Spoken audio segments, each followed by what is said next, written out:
सूत्रों के मुताबिक ट्रेन हाईजैक करने वाले आतंकी अफगानिस्तान में बैठे मास्टरमाइंड के संपर्क में हैं। उन्होंने महिलाओं बच्चों को ढाल बनाया है। पाकिस्तानी सुरक्षा बलों ने आतंकियों को चारों तरफ से घेर रखा है। दोनों ओर से फायरिंग भी जारी है। सूत्रों के मुताबिक लोकेशन के चलते ऑपरेशन काफी कठिन है और सावधानी से भी किया जा रहा है। अलगाववादी उग्रवादी समूह बलूच लिबरेशन आर्मी ने दावा किया है कि उन्होंने मंगलवार को दक्षिण पश्चिमी पाकिस्तान में अर्धसैनिक बलों सहित सैकड़ों लोगों को ले जा रही ट्रेन पर हमला करके लोगों को बंधक बना लिया था तथा उन्हें जान से मारने की धमकी दी थी। बीएलए अफगानिस्तान और ईरान की सीमा से लगे क्षेत्र में लंबे समय से सक्रिय एक विद्रोही समूह में सबसे मजबूत है। ये खनिज समृद्ध क्षेत्र है जहां गद्दावर गहरे पानी के बंदरगाह और अन्य परियोजनाओं में बीजिंग ने निवेश भी किया है। पहले जो उग्रवाद निम्न स्तर का था उसे हाल के महीनों में उग्रवादियों ने नई रणनीति अपनाकर बढ़ा दिया है। देखिए बीएलए क्या है। बीएलएफ की स्थापना जुम्मा खान मैरी ने 1964 में सीरिया में की। ये 1968 से 73 तक ईरान में और फिर 1973 से 78 तक पाकिस्तान में बलूच विद्रोह में सबसे आगे था। हालांकि दोनों देशों में नष्ट होने के बाद 1980 तक ये मेन पिक्चर से गायब रहा। इसके संस्थापक अफगानिस्तान चले गए। 2004 में अल्लाह नजर बालूच के नेतृत्व में बीएलएफ फिर से उभरा। तब से इसने पाकिस्तान बलूचिस्तान के आस पड़ोस में और अंदर बाहर नागरिकों, पत्रकारों, सरकारी अधिकारियों और सैन्य कर्मियों पर हमलों की जिम्मेदारी ली है। पाकिस्तान ने पहले आरोप लगाया कि बीएलएफ और बीएलए दोनों भारत के साथ घनिष्ठ संबंध साझा करते हैं, जो हथियार, प्रशिक्षण और वित्तीय सहायता भी प्रदान करते हैं। भारत और उग्रवाद संगठन दोनों ने इस दावे को खारिज भी कर दिया है। Look, this latest attack is basically one in a series of attacks that have started. This is one of the more audacious attacks that has caused so much of an uproar. But the Baloch freedom fighters have been launching attacks on targets which they've been picking up and have been achieving some remarkable success. So much so that senior political leaders in Pakistan, the Pakistan army will never admit it, but senior political leaders in Pakistan are now openly saying that the Pakistani state authority or the writ of the state has ceased to exist in virtually all of Balochistan.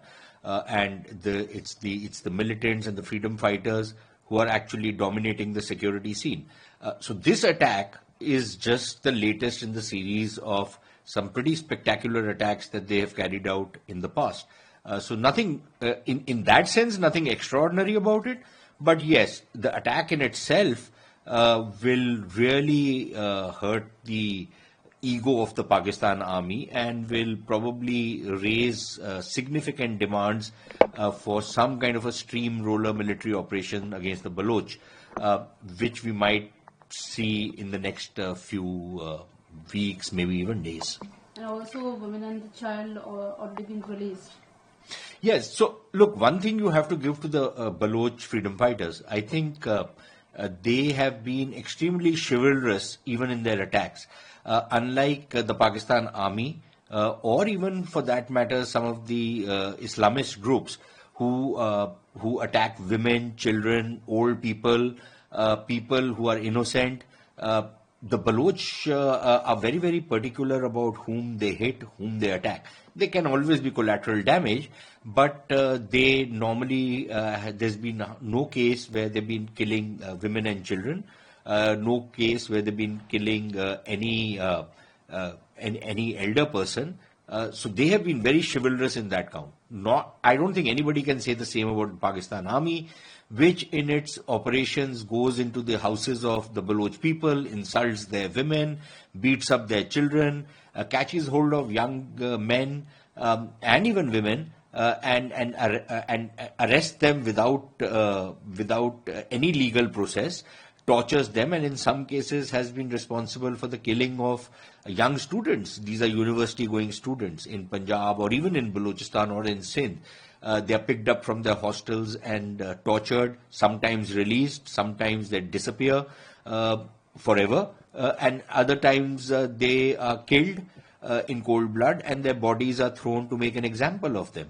So we've not seen the Baloch do this. They have attacked who they call agents of the Pakistani state and whom they consider to be legitimate targets. That sometimes includes the Punjabis who are settlers in Balochistan, whom the Baloch consider to be agents of the Pakistan government. So they have been some of those attacks against people who are not really combatants, but the Baloch have always claimed that these people act as spies, which is why they are targeted. So that is the kind of nature of warfare that is taking place in Balochistan right now. Pakistani military intervene, all hostages will be executed. I think the possibility that the Baloch might actually start executing all the hostages cannot be entirely written off. I think that is pretty much on the cards. In part because of the kind of anger there is in Balochistan among the Baloch rebel groups to the kind of high-handedness that the Pakistan Army and the kind of operations that the Pakistan Army has been conducting. Now, sometimes, these kind of threats are made that we will kill all the hostages if you don't, if you carry out any operation against us, or if you don't meet our demands. But this could also be seen as some kind of a negotiating stance, to get some kind of negotiations going to get whatever people you want to release. But also remember that operations like the one which is currently underway in this train case, these people who go into these kind of operations are ready to die. So in a manner of speaking, they have nothing to lose.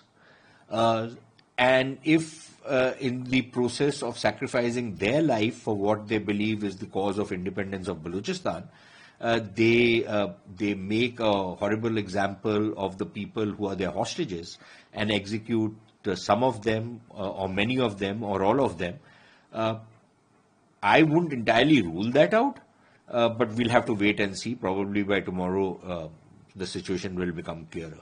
Corner for the Balochistan, and what will be the consequences after this whole incident? Look, I think the Baloch are not looking for our sympathy or us having a soft corner.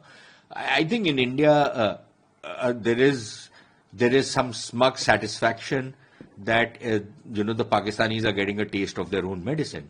The kind of butchery and the massacres and the killings and the rapes and the murders that Pakistanis and their proxies in Kashmir or even in Punjab for that matter have done, or the kind of bomb blasts which we have seen in places like Mumbai and other parts of India, all traced back to Pakistan. I don't think there will be any sympathy in any Indian. Of course, there are some Indians who will sympathize with the Pakistanis. They will side with the enemy anyways. But I think most Indians would not have any sympathy, will not shed any tear for the Pakistanis.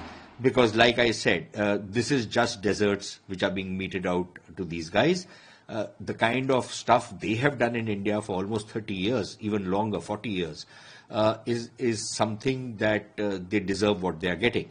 Now, what are the Pakistanis going to do in future? I would imagine that what is likely to happen, there are 2 or 3 options. One is that they continue doing what they are doing, but they're losing the plot, they're losing the game, and it's clearly not working, which means that, you set up a kind of a stooge political government, the head of which is a person who has been linked with death squads, who's seen as a puppet or a tout of the Pakistan Army, who has become immensely wealthy because of the kind of stuff that the Pakistan Army has done for him. So he speaks the Pakistan Army's voice. That these kind of puppets are put in place in politics. They continue to carry out the kind of brutal operations they are doing against innocent Baloch. That could be one way that they will continue. The other option is that they will carry out a steamroller operation. They'll bring in the army in large numbers, carry out this operation.